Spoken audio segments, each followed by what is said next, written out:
But কেউ যখন কিছু বলছে না করছে না, তখন আমার মনে হয় যে আমারই কিছু বলা দরকার। বেশ কিছু মাস আগে আমি আর অভিষেক মিলে গড়িয়ার একটা ক্যাফেতে কফি খেতে যাই। ঠিক ছিল, খুব সুন্দর। তো ঠিক ক্যাফেটাতে ঢুকবো তার কিছুক্ষণ আগে আমি একটা এইরকম একটা নেকের, আমার টপটারও এরকমই নেক ছিল, তো একটা টপ পরি আর নিচে একটা আমার ট্রাউজার টাইপের ছিল, মানে পুরোটাই ঢাকা বলতে পারেন। তো অভিষেক আমার এক পাশে, আমরা হাঁটছিলাম আর কি একসাথে। তো 2-3 জন লোক বেশ অনেকক্ষণ ধরে আমার দিকে তাকিয়েছিল, বেসিক্যালি আমার দিকে তাকিয়েছিল না, আমার দিকে তাকিয়েছিল। এই মেয়েটাকে তোমরা সবাই চেনো। তো এই মেয়েটা ভিডিও করে তার হাজব্যান্ডের সাথে। আমি অনেক কদিন ধরে এদের ভিডিও মানে দেখছি। মানে খুব একটা মিষ্টি মেয়ে বলতে গেলে। একে সবাই নাকি বলে যে মোটা, বিচ্ছিরি দেখতে, সেরকম নিয়েও তারা কন্টেন্ট বানিয়েছে। তো আমার কাছে ব্যাপারটা সেরকম না। আমার কাছে মেয়েটার মুখটা যথেষ্ট মিষ্টি। আর সব থেকে বড় কথা, তাদের কন্টেন্টগুলো আমার খুব ভালো লাগে। ভালো লাগে না তোমার কন্টেন্টগুলো? তারা যে হাজব্যান্ড ওয়াইফ মিলে ভিডিও করছে, বেশ ভালো। এবার এই টপিকটা নিয়ে যখন ভিডিও করতে বসেছি, প্রথমে আমি শোনালাম কিছুটা। তো ওদের একটা ভিডিও আমি দেখলাম, সেখানে আমার মনে হলো আমারও এটা নিয়ে একটা ভিডিও বানানোর দরকার, বলার দরকার। কেননা এই রকম ঘটনা আমি যখন আমার ওয়াইফকে নিয়ে বিয়ের আগে যখন কোথাও বেরোতাম, বা ইনফ্যাক্ট ইভেন এখনও যখন কোথাও বেরোই, এই জিনিসটা আমাদের সাথেও ঘটে। আই এম শিওর প্রত্যেকটা কাপেলদের সঙ্গেই ঘটে, প্রত্যেকটা কাপেলকেই ফেস করতে হয়। আর তাদের মেয়ে, মানে সেই সব মেয়েদের যে সুপার হিরো বয়ফ্রেন্ড আছে, তারা এগুলো হ্যান্ডেল করে। অনেকে তাদের রাগটাকে কন্ট্রোল করতে পারে না, অনেকে ঠান্ডা মাথায় কন্ট্রোল করে। তো ঠিক কি ঘটেছিল সেই দিনকে আমি সেটাই জানবো। তো তাদের ভিডিওটা আমি আবার চালু করছি। তো তার আগে বলে রাখি, চ্যানেলটা তোমরা একটু সাবস্ক্রাইব করে দাও, বেল আইকনটা প্রেস করে দাও। এই ভিডিওটা পুরো স্কিপ না করে দেখতে থাকো, আমি আলোচনা করব। ওকে, ট্যাটু রয়েছে। তো যারা ট্যাটু ভালোবাসে, অবভিয়াসলি তারা একটু তাকিয়ে দেখবে যে ডিজাইনটা কি, বা চোখ চলে যেতে পারে, সব আমি বুঝলাম। আমি দেখলাম এটা বেশ কিছুক্ষণ ধরে ঘটছে, এবং একটা লোক এত বাজে ভাবে আমার শরীরের দিকে একটা হাঁ করে মুখ থেকে যেন লালা পড়ছে এরকম ভাবে একদম তাকাচ্ছে। তো আমি না ব্যাপারটাই খুব আনকমফোর্টেবল ফিল করছিলাম। এটা জানি না ফিল করাটা স্বাভাবিক কিনা। তো আমি এটা অভিষেককে জানতে দিইনি, আমি নিজেই লোকটার কাছে যাই, এবং লোকটার কাছে গিয়ে আমি বুঝতে পারলাম যে লোকটা বেশ খেয়ে আছে। ঠিক আছে, আমি তার লোকটাকে বললাম ভালোভাবে, ভদ্রভাবে বললাম যে দাদা, I am feeling uncomfortable, don't do this. Just এই লাইনটা ছিল আমার মুখ থেকে, যে দাদা I am feeling uncomfortable, so don't do this. সে একটা ক্যাফেতে গেছে তার হাজব্যান্ডের সাথে। সে এতটা একটা টপ পরেছিল, তার এখানে হয়তো একটা ট্যাটু করা ছিল, সেটা তার ব্যক্তিগত ইচ্ছা হতে পারে, সে করেছে, দ্যাটস ইট। তো সে যখন ক্যাফেতে বসে আছে, তখন উল্টো দিকের একটা ছেলে বাজে ভাবে তার শরীরের দিকে তাকিয়ে আছে। সে যখন সেটা গিয়ে জানাতে গেছে যে সে আনকমফোর্টেবল ফিল করছে, নিশ্চয়ই ব্যাপারটা সেখানে থেমে থাকার কথা, যে না, বা সে যে এই কাজটা করছে খারাপভাবে দেখছে, নজরটা খারাপ, সে তো সেই নজরটা সরিয়ে সে বলতে পারতো আচ্ছা ঠিক আছে, I am sorry, okay okay, I am sorry, সে তো সাইডে চলে যেতে পারতো। সেটা কি আদৌ হয়েছে? সেটাই আমি ভিডিওর পুরোটা দেখি। তবে আমার মতে বলে, একটা ছেলেকে যখন ডাইরেক্ট এসে বলছে, একটা মেয়ে জানাচ্ছে যে আমি আনকমফোর্টেবল ফিল করছি, খারাপ ভাষা ব্যবহার করিনি, কিছু করিনি, সে বলছে আমি আনকমফোর্টেবল ফিল করছি, প্লিজ, মানে তাকে বলছে যে আমার এটা অস্বস্তি হচ্ছে। তখন তো তার উচিত কি ছিল? তার উচিত ছিল ব্যাপারটাকে সর্ট আউট করে নেওয়া, সরি বলে, সিম্পল। তো সেখানে তারপরে কি হয়েছে আমি সেটা শুনবো। বলে আমি ক্যাফের মধ্যে ঢুকে যাই। অভিষেক আমাকে বলে কি হয়েছে এরকম ভাবে বলতে গেলি কেন, কি হল। 13 থেকে 17 আগস্ট পুরো ব্যাপারটা বললাম। এই মধ্যে উনি একজন কোন চেলা বা ওনার কোনো ভাই বা বন্ধুকে পাঠালেন ক্যাফের মধ্যে, আর ওনারা এসে আমাদেরকে ঠিক এইভাবে পয়েন্ট আউট করে বলে, এই তোমরা ক্যাফে থেকে বেরোতো। আমরা ভদ্রতার খাতিরে ক্যাফে থেকে বেরোই এবং সেখানে একটা তুমুল ঝামেলার সৃষ্টি হয়। আপনাকে বললে আপনি বিশ্বাস করবেন না, সেই রাস্তায় লক্ষ লক্ষ মানুষ রোজ যাতায়াত করে। কিছু মানুষ গাড়ি থামিয়ে দেখছে যে একটা মেয়েকে ওপেনলি বেশ্যা, বেহায়া, ছোট লোক, জানোয়ার, শরীর দেখিয়ে বেড়াস। আমি কিন্তু হোয়াট ইজ দিস? রাস্তায় জনসমক্ষে কিছু লোক দাঁড়িয়ে গেছে, যারা এই মেয়েটির দিকে খারাপ নজরে দেখছিল। ঠিক আছে, তখন তাকে জানাতে গেছে মেয়েটা যে আমি আনকমফোর্টেবল ফিল করছি। সেখানে চ্যাপ্টারটাকে তারা ক্লোজ করেনি, তারা আঙুল দেখিয়ে মিশানো করে ডাকছে, ডেকে বাইরে মেয়েটার সাথে এইরকম ভাষা প্রয়োগ করে কথা বলছে। কলকাতার বুকে দাঁড়িয়ে, গড়িয়ার মতন একটা জায়গায় দাঁড়িয়ে। জাস্ট ভাবো তোমরা, মানুষজন দাঁড়িয়ে দেখছে কিন্তু কোনো প্রতিবাদ করছে না যে তোমরা এটা কি ভাষা ব্যবহার করছো, একটা মেয়ের সাথে কি হয়েছে ঘটনাটা। না,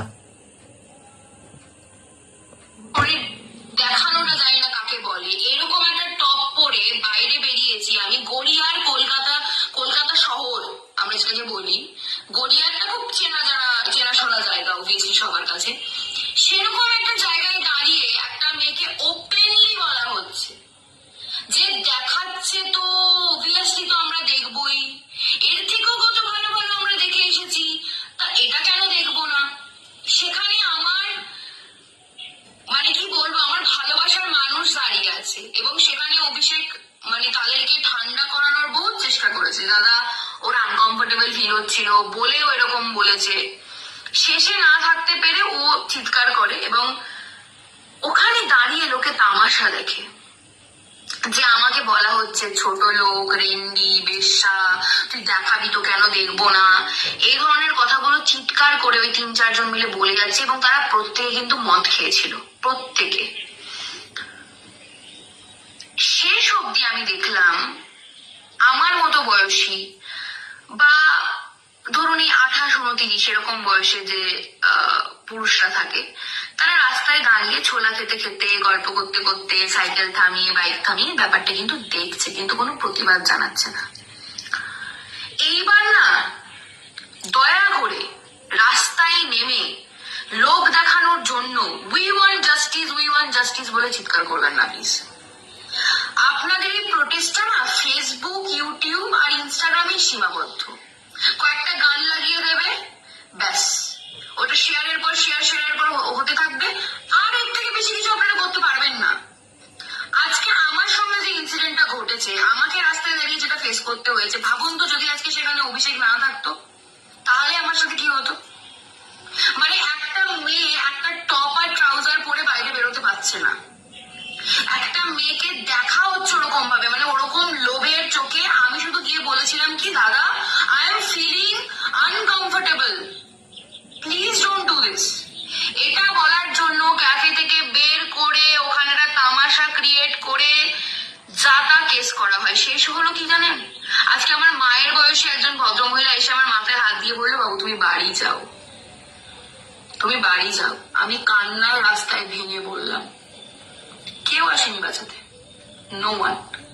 এদিকে ফেসবুকে যখন আমরা কোনো মেয়ের রেপ কেসে যখন শেয়ারের পর শেয়ার করছি, তখন আমরা সবাই খুব বিজ্ঞবিচি হয়ে যাচ্ছি যে না না ঠিক আছে, মেয়েরা তো সেফ নয়। আপনার সামনে আমার মতো না জানি কত কেস এরকম ইনসিডেন্ট ঘটে, কজন প্রতিবাদ করেছেন আপনারা? তাই দয়া করে লোক দেখানোর জন্য রাস্তায় নেমে উই ওয়ান্ট জাস্টিস বলে চিৎকার করবেন না, কারণ ভিডিওটা এখানে থামলাম। এই ঘটনাটা সত্যি লজ্জা, এটা নিয়ে জাস্ট কিছু বলার নেই। আমরা যখন একটা কোনো ঘটনা ঘটে ফেসবুকে জাস্ট আমরা গা ভাসাই ট্রেন্ডিং এ এটা কি হচ্ছে, কিন্তু একটা ঘটনা যখন চোখের সামনে দেখছি যে এরকম ভাষায় একটা মেয়ের সাথে কথা বলা হচ্ছে, সে কি করেছে, কেন, কি বিস্তারিত ছিল জানা উচিত ছিল, জেনে প্রতিবাদ করা উচিত ছিল যে তোমরা কি করছো এরকম রাস্তার সামনে দাঁড়িয়ে একটা মেয়ে কিরম ভাবে কথা বলছো। এটা এটাই বলছে যে আমরা ফেসবুকে একজনের জন্য বলছি উই ওয়ান্ট জাস্টিস, কিন্তু সামনাসামনি একজনের সাথে এমন একটা ঘটনা ঘটছে সেখানে কোনো প্রোটেস্ট করছে না, প্রতিবাদ করছে না। শেষে একটা মহিলা এসে বলছে তুমি বাড়ি যাও, গায়ে মাথা হাত বেরিয়ে। বাট প্রতিবাদ তো করেনি, সেই মেয়েটাকে বলছে বাড়ি যাও, সেই মেয়েটার সাথে উনি কি করবে একা? সেই মেয়েটার সাথে যে বয়ফ্রেন্ডটা যদি না থাকতো তাহলে তার কি হতো? আজকে তোমার আমার সাথে যখন এরকম মানে অনেকে দেখে খারাপ নজর, আমি তখন তার দিকে একটা এরকম ভাবে চোখটা দেখাই, সে নজরটা ওখানে ঘুরিয়ে নেয়, চোখটা সরিয়ে নেয়। তো এই জিনিসটা আমরাও ফেস করেছি, কিন্তু এই মেয়েটির সাথে যে ঘটনাটা ঘটেছে সেটা একটু বেশি বাড়াবাড়ি। তো মানে এটা নিয়ে কিছু বলার নেই, ফিল লেগেছে সে বলতে পারে, শুধু এইটুকুই তো বলেছে।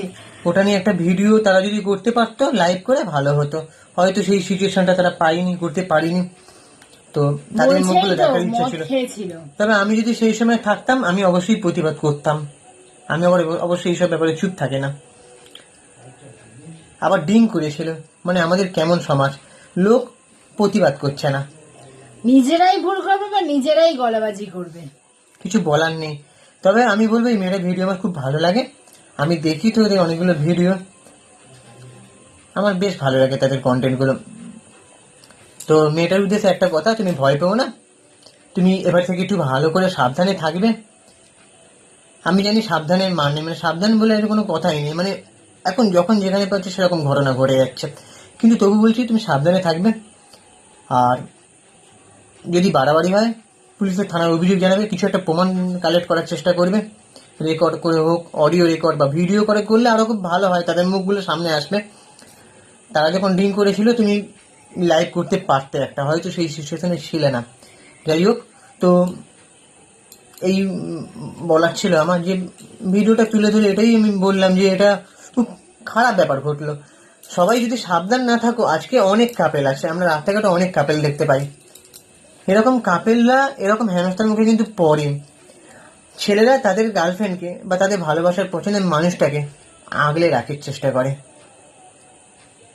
আমি এরকম কতবার দেখেছি যে আমার দিকে এরকম দেখছি খারাপ নজরে, আমি তখন তার দিকে আমি দেখলাম, সে তোর চোখটা সরিয়ে নিলাম, কতবার।